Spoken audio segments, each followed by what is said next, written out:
Hello, ladies and gentlemen. Today we're going to talk about the area formulas for triangles, parallelograms, rectangles, squares, kites, rhombuses, basically all of the shapes that we learn about in geometry. We're going to talk about their area formulas. So you're going to need a calculator, a pen and a pencil, and your notes. So for starters, what even is area? Okay, so area is the space that's inside of a shape measured in square units. So how many square units, how many different squares would fit inside the shape? So if we look at this arrow right here, the idea is to figure out how many of these little boxes would fit inside of that arrow. And so what we're going to do is we're going to kind of think about that when we go through all of our formulas in this video. All right, so our area formulas for starters. If we talk about the area of a square, now we're pretty aware that a square has all of the same sides. So if this is side X, this is going to be side X. So if you think back to what you learned in about 8th grade, how do you find the area of a square? A lot of you are probably thinking area is just base times height. So that is absolutely correct, but it's even more specific when we talk about a square. Because if I take x times x, if I take the sides multiplied by each other, I'm going to get x squared. So we write down a couple different formulas for the area of a square.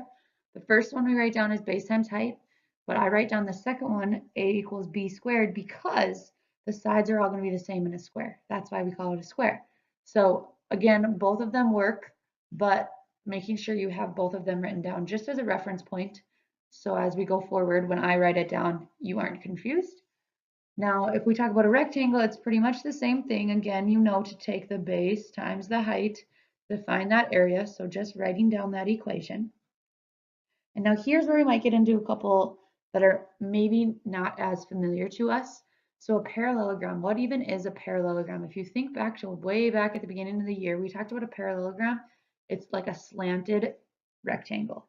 So if we think about a slanted rectangle now, if we were trying to figure out what the formula was, let's imagine that I chop off that right part and that creates a triangle, but I'm going to move it to the left side of this parallelogram. And what do you notice that is formed? I hope we notice that this is just a rectangle. So again, we're going to take base times height. Now it's important here that when we're talking about a parallelogram, when you take the height, we have to make sure that our height is always forming a right angle with the base. So we want to take the shortest distance from the top to the bottom. So that height is something that can be a little bit confusing, but making sure that our height always, height has to equal a right angle, or else it's technically not your height. And now triangle, this is one that I'm pretty sure that we all are well aware of, but if I had a triangle, that's basically if I take my parallelogram, my rectangle, my square, and I cut it right down the middle, it's making two triangles. So I'm going to take the base times the height, and I'm going to divide it by 2. So either way you want to write this, it's fine. Base times height over 2 or 1/2 base times height. They mean the same thing. The one we'll use more often in class is going to be the base times height divided by 2. So again, getting these formulas written down so you can refer to them when we do an assignment.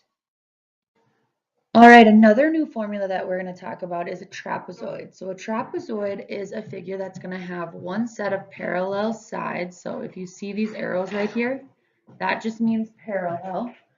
So we're going to have one set of parallel sides, and then these other sides are going to kind of vary. So sometimes they might be the same, but sometimes they won't. So how do we get a formula for a trapezoid?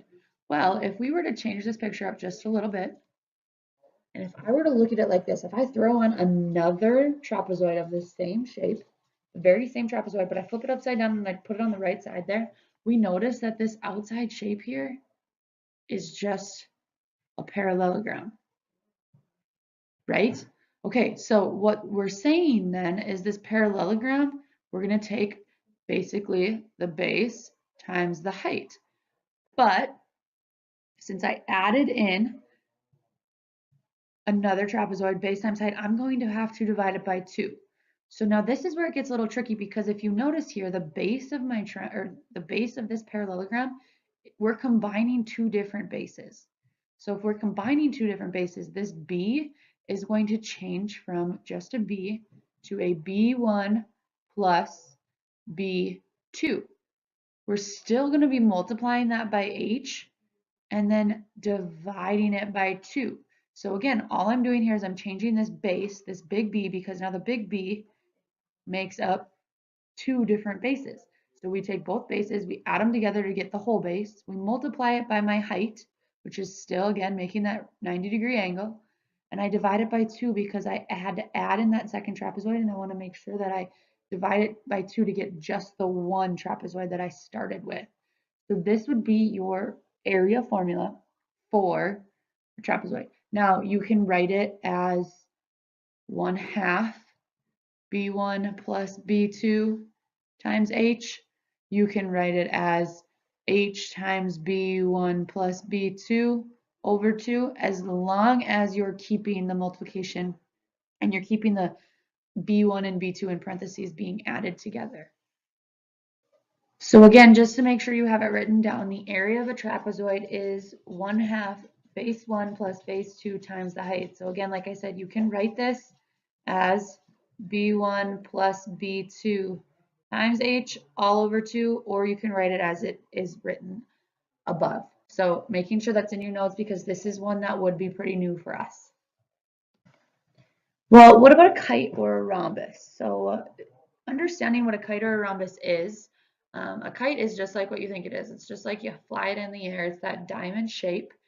And a rhombus is basically a square, but it's slanted. So squares, when we draw squares, have 90-degree corners, where a rhombus is going to be sideways and not necessarily 90-degree corners, but still having all 4 sides congruent. So the difference between a square and a rhombus, squares have 90-degree corners, whereas rhombuses don't necessarily have to have 90-degree corners. So how are we going to compose these formulas then for a kite and a rhombus? So if we think about this picture right here is technically both a kite and a rhombus.